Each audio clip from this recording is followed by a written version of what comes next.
का अध्याय है साथियों, प्रसन्नता का राजमार्ग। हर मनुष्य खुशी की तलाश में, जाने अनजाने में व्यक्ति के हर प्रयास एवं चेष्टाओं के पीछे उद्देश्य एक ही होता है कि वह किसी तरह से खुश रहे। उसके दिन भर के क्रियाकलाप अमूमन इसी उद्देश्य के इर्द गिर्द केंद्रित रहते हैं। लेकिन शाम को जब लेखा जोखा किया जाता है तो अधिकांश स्वयं को खुश के बजाय दुखी पाते हैं। जीवन के अंतिम पड़ाव पर जब जीवन भर का लेखा जोखा किया जाता है तो अधिकांश व्यक्ति असंतुष्ट पाए जाते हैं, बल्कि गहरे पश्चाताप, दुख एवं अशांति से क्लांत देखे जाते हैं। खुशी की मृग तृष्णा में जीवन यूं ही व्यर्थ चला जाता है और बचता है एक भाव कि एक मौका और मिलता तो जीवन का सही ढंग में जी पाते।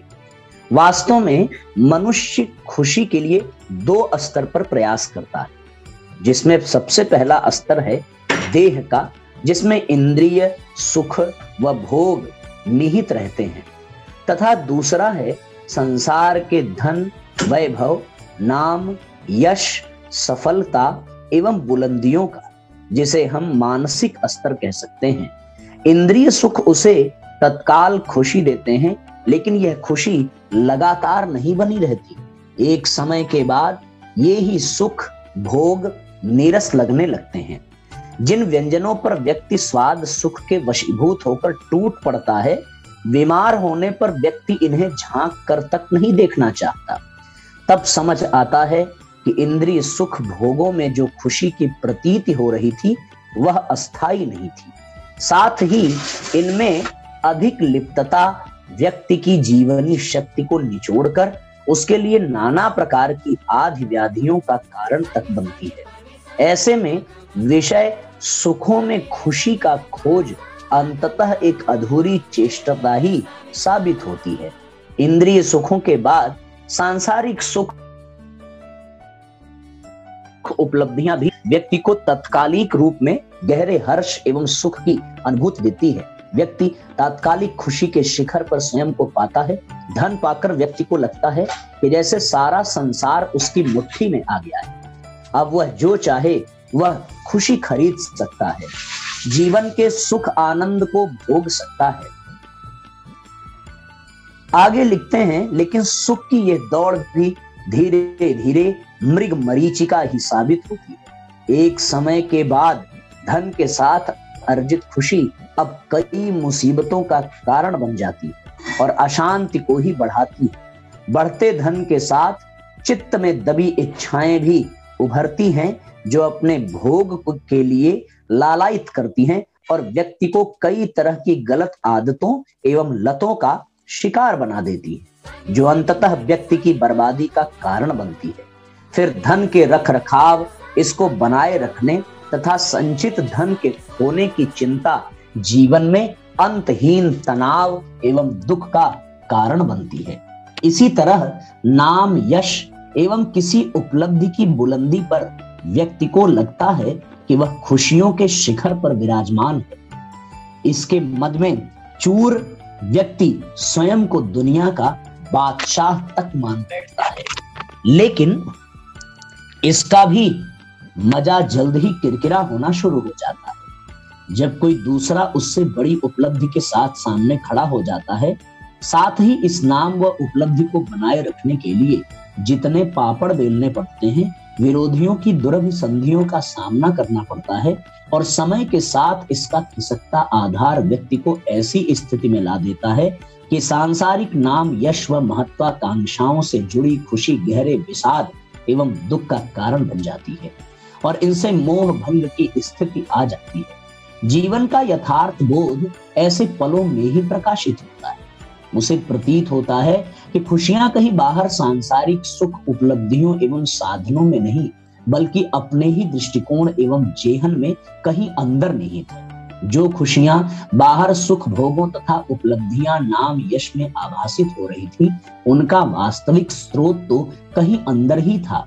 जब व्यक्ति शांत स्थिर होकर भीतर उस स्रोत की ओर उन्मुख होता है, उसकी विधि को जानने समझने लगता है, तो उसे जीवन में वास्तविक सुख का मर्म समझ आने लगता है। परत दर परत उसके जीवन में वास्तविक सुख, संतुष्टि एवं खुशी की परतें खुलने लगती हैं। उसके साथ वह जीवन के वास्तविक अर्थ से भी परिचित होने लगता है। ऐसे में उसे जीवन को संवारने के लिए बताया गया नीति मार्ग समझ आता है और तब नैतिकता एवं सात्विक जीवन शैली का स्वाभाविक रूप से जीवन में समावेश होने लगता है। धर्म अध्यात्म सहज रूप से जीवन के अंग बनने लगते हैं। जीवन में यम नियम को अपनाने का विज्ञान विधान पल्ले पड़ता है और वह धारणा ध्यान के महत्व को समझता है तथा जीवन में खुशी प्रसन्नता के लिए अपने वास्तविक स्वरूप की ओर बढ़ चलता है, जिसके सार को शास्त्रों में सच्चित आनंद स्वरूप बताया है। आनंद की इस सहज अवस्था में व्यक्ति की खुशी का वास्तविक स्रोत प्रकट होता है। बाहरी भटकन थमती है और व्यक्ति खुशी के राजमार्ग पर आगे बढ़ चलता है। कितनी सुंदर बात है साथियों। आत्मिक संतुष्टि ही सबसे बड़ी प्रसन्नता है। न हम इंद्रियों को सुख दे करके सुखी हो सकते हैं, न मन को सुख देकर सुखी हो सकते हैं, न अपने सांसारिक प्रगति को सुख देकर सुखी हो सकते हैं। हम यदि चिर सुख चाहते हैं और अस्थाई सुख चाहते हैं तो उसका एक ही माध्यम है, अपनी आत्मा को प्रसन्न करना। उषा काल का मनोरम समय, उद्यान के एक कोने में मंदार के पुष्प अपने सौंदर्य के नशे में डूबे मकरंद के वैभव विलास के अहम में इतरा रहे थे। वही दूसरे कोने में चांदनी का छोटा पौधा भी था। मंदार पुष्पों में से एक ने चांदनी के पुष्प की ओर उपेक्षा भरी दृष्टि से देखते हुए कहा, अरे तुम्हारा भी कोई जीवन है।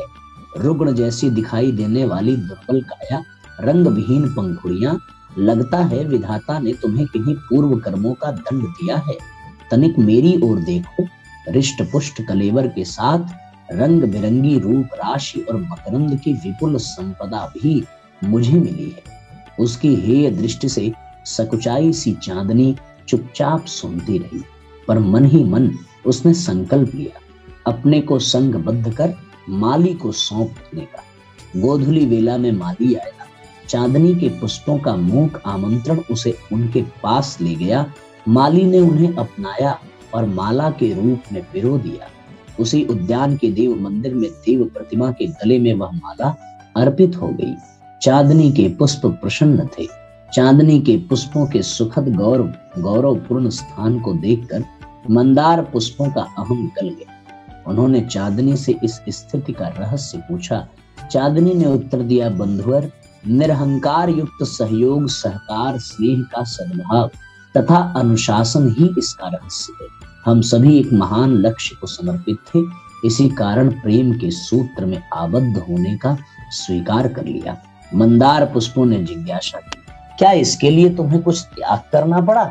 चांदनी ने कहा, कुछ अधिक नहीं, मात्र स्वार्थ की संकीर्ण प्रवृत्ति जिसे मेरे गुरु माली ने सुई से छेद कर अंतर मन से निकाल दिया और उसकी जगह दिया प्रेम का सूत्र। बस यही है गौरव प्राप्ति का रहस्य। अब तो मंदार पुष्प भी मालिक की प्रतीक्षा में खड़े थे।